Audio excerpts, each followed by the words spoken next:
शब्द का सरलार्थ है ऊपर से नीचे उतरने को अवतार कहते हैं। जैसे कहते हैं अवतरति, अवतरति माने उतरता है। अवतरति शब्द संस्कृत में जो प्रयोग है उसका अर्थ है अवतरति माने उतरता है। अट्टालिका दवतरति, भगवान शंकर ने कहा कि हे भगवती, राम जी के जन्म का एक हेतु हो तो मैं बताऊं, अनेकों हेतु। राम जन्म के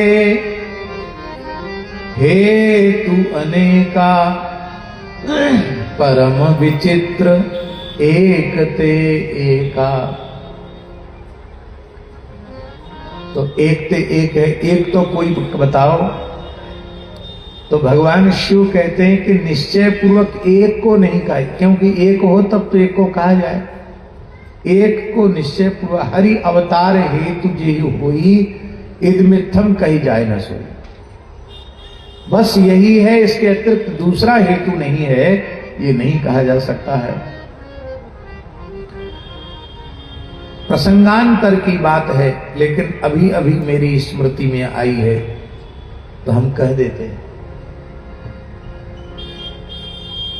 पंढरपुर की बारी यात्रा के लिए महाराष्ट्र की परम भक्ता सखू भाई अत्यंत व्याकुल हुई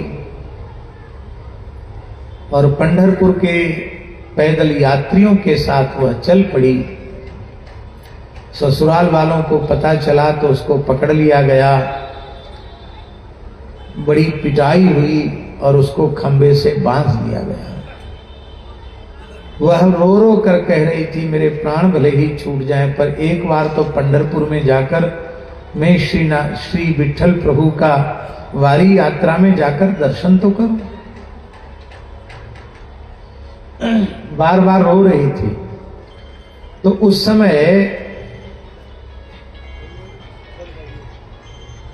बहुत ध्यान दे करके सुने, उस समय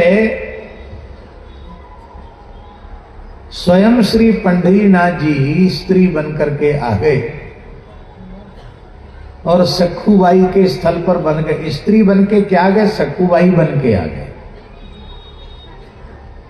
बिल्कुल वैसी ही साड़ी, वैसा ही स्वरूप, नाक नक्शिक तक वही स्वरूप। घर वाले पहचान न सके कि ये मेरी बहू है कि कोई दूसरी है, और उसे मुक्त कर दिया।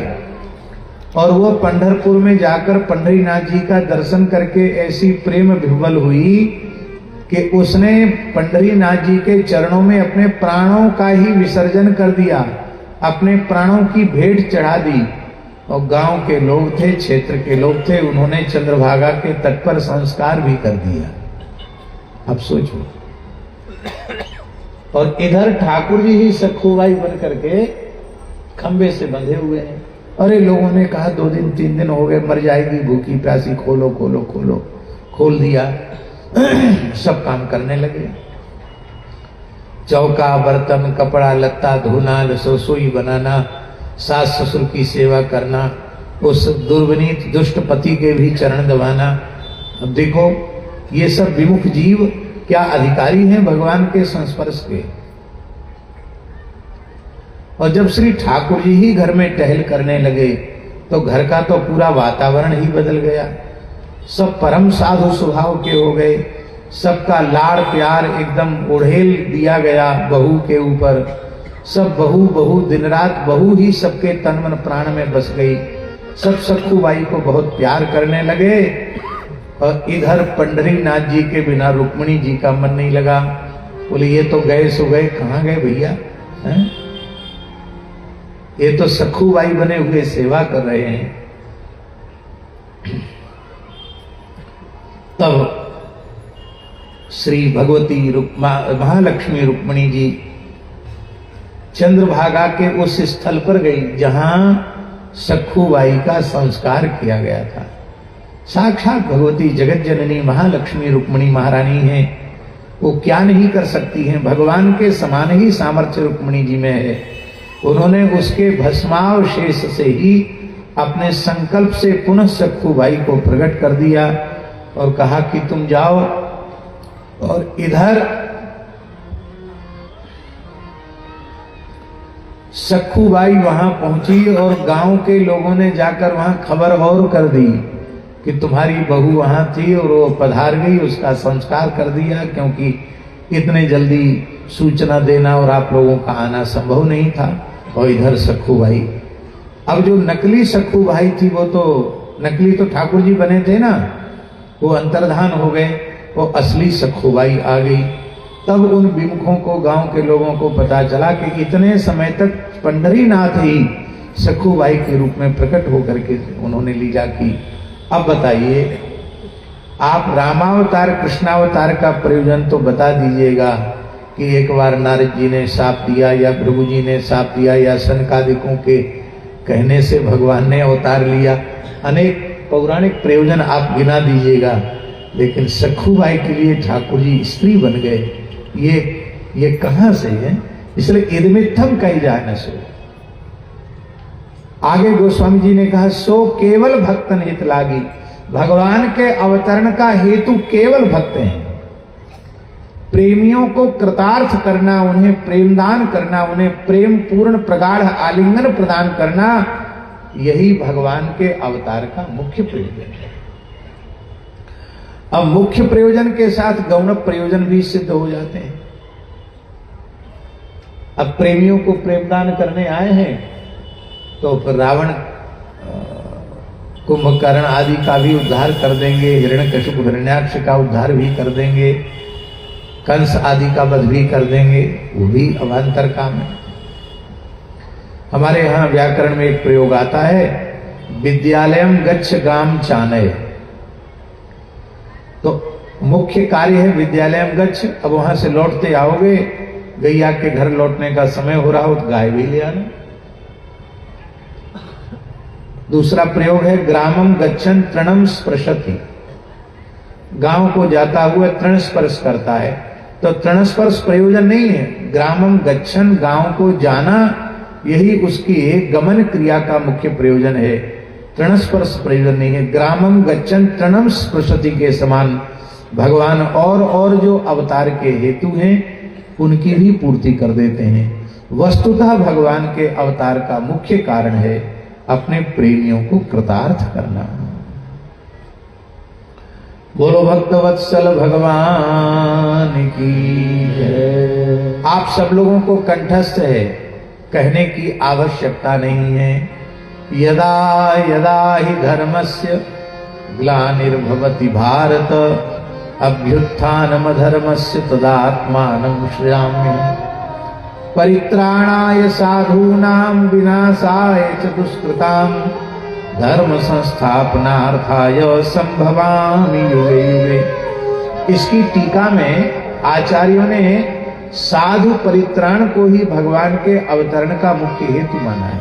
साधु परित्राण, परित्राण दो प्रकार का, दुष्टों से रक्षा करना यह भी परित्राण है, और वो जो विरह ताप में अत्यंत संतप्त हो रहे हैं, बिना दर्शन के वे दरस बिन दूखन लागे नैन, ऐसी उनकी अवस्था हो चुकी है, तो उनको दर्शन दे करके, उनके आंसू पोंछ करके, उनको हृदय से लगा करके सबरी जैसी भक्ताओं को कृतार्थ करना, ये भी भगवान के अवतार का प्रयोजन है। और यही है वस्तुतः साधु परित्राण,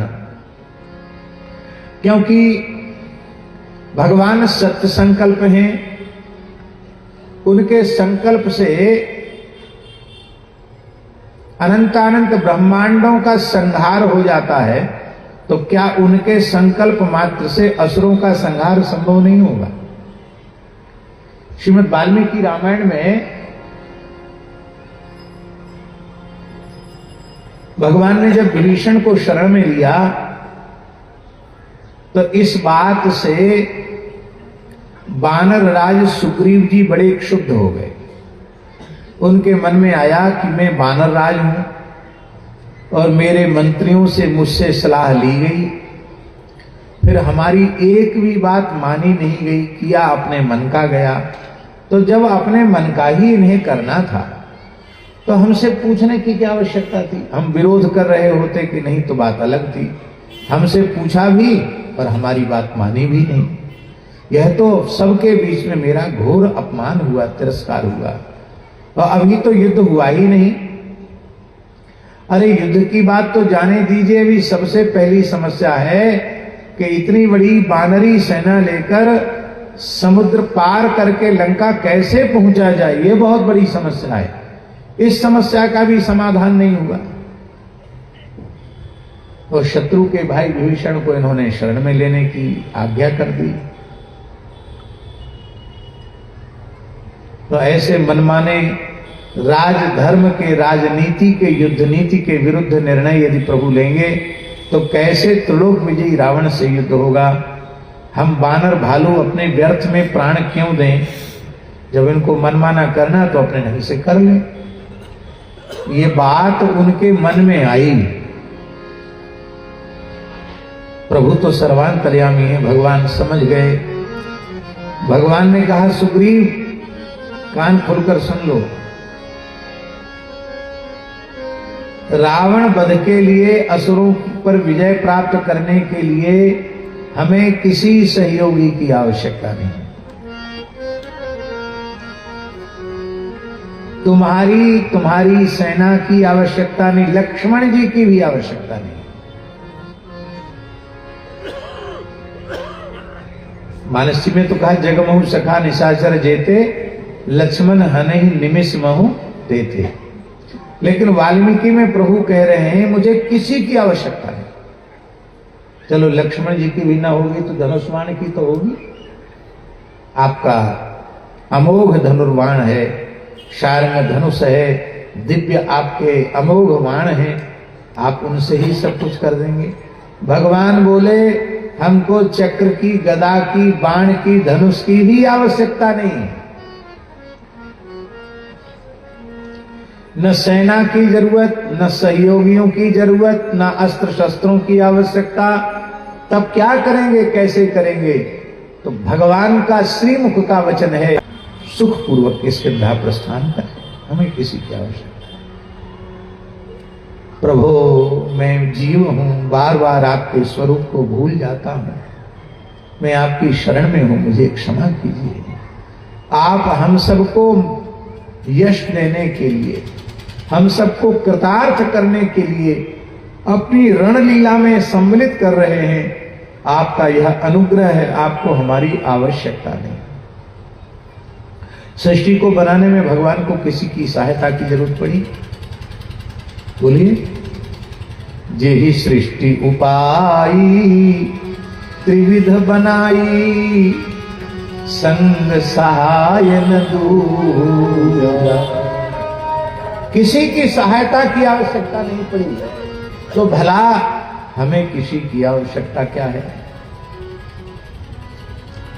इसलिए जब जब होई धर्म के ग्लानि, जब जब होई धर्म के ग्लानि, बाढ़ई असुर अधम अभिमानी, बाढ़ई असुर अधम अभिमानी, करही अनीति जाय नहीं करनी, करही अनीति जाय नहीं करनी, सीधहि विप्रधेनु सुरधरनी, सीधहि विप्रधेनु सुरधरनी। तब तब प्रभु धरी विविध शरीरा, तब तब प्रभु धरी विविध शरीरा, करहि कृपा निधि सज्जन पीरा, करहि कृपा निधि सज्जन पीरा।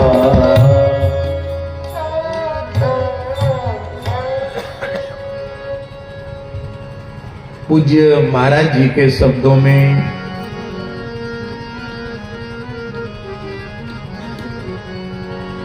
दुखी दीनों पर जब असुरों का अत्याचार होता है। दीनों पे जब असुरों का अत्याचार होता है। एक माइक उनको भी दे दो, जुगल शरण जी को। दुखी दीनों पर जब असुरों का अत्याचार होता है। दुखी दीनों पे जब असुरों का अत्याचार होता है। तभी भूतल पर करुणा सिंधु का अवतार होता है। तभी भूतल पर करुणा सिंधु का अवतार होता है। तभी भूतल पर करुणा सिंधु का अवतार होता है। तभी भूतल पर करुणा सिंधु का अवतार होता है। दुखी दीनों पर जब असुरों का अत्याचार होता है।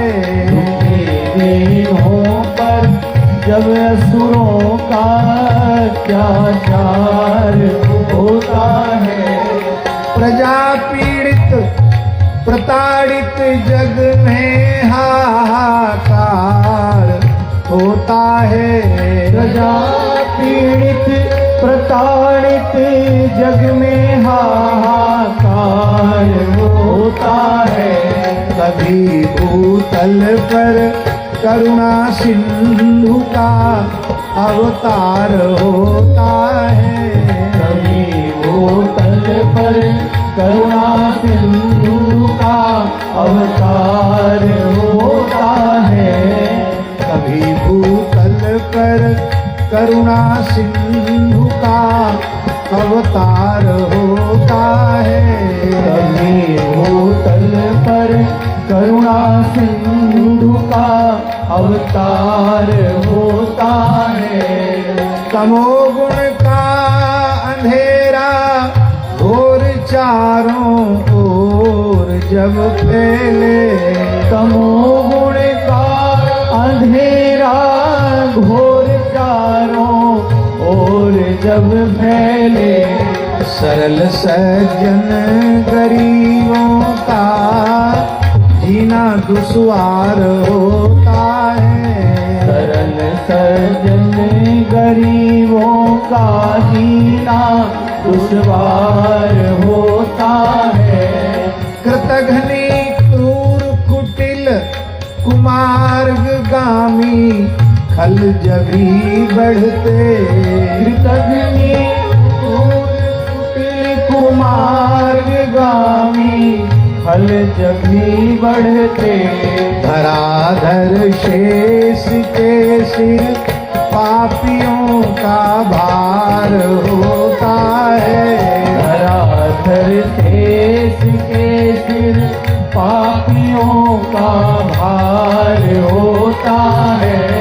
तभी भूतल पर करुणा सिंधु का अवतार होता है। तभी भूतल पर करुणा सिंधु का अवतार होता है। अधर्मी लंपटों पर द्रोहियों की बाढ़ जब आती। अधर्मी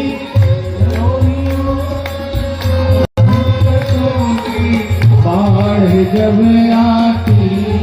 धर्म पर कठिन कठिन प्रहार बारंबार होता है।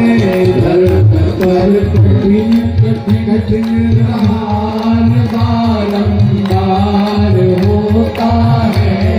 तभी भूतल पर करुणा सिंधु का अवतार होता है। तभी भूतल पर करुणा सिंधु का अवतार होता है।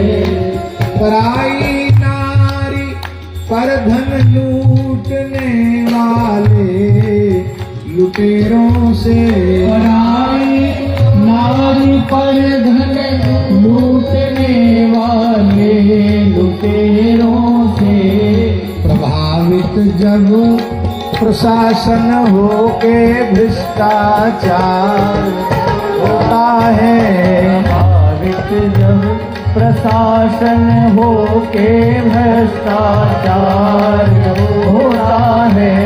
कभी भूतल पर करुणा सिंधु का अवतार होता है, कभी भूतल पर करुणा सिंधु का अवतार होता है।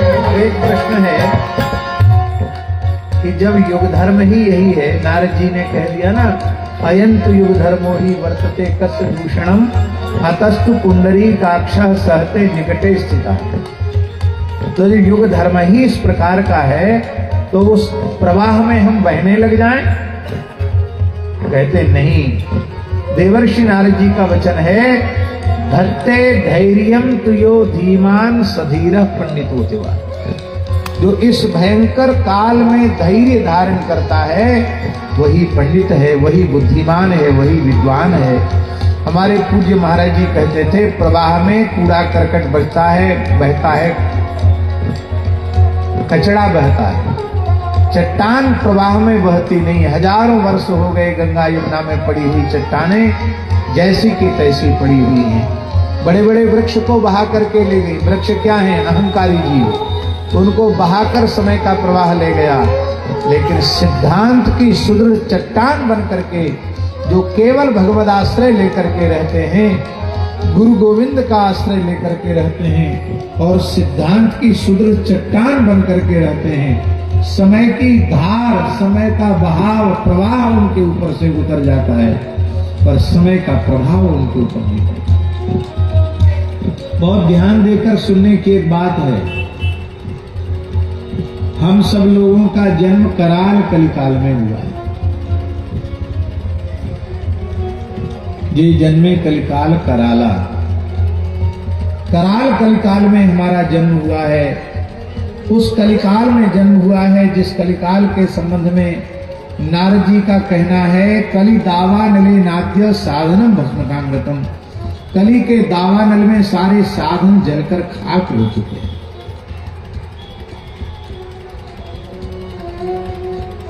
हमारी मजबूरी है कि हमारा कलयुग में जन्म हुआ,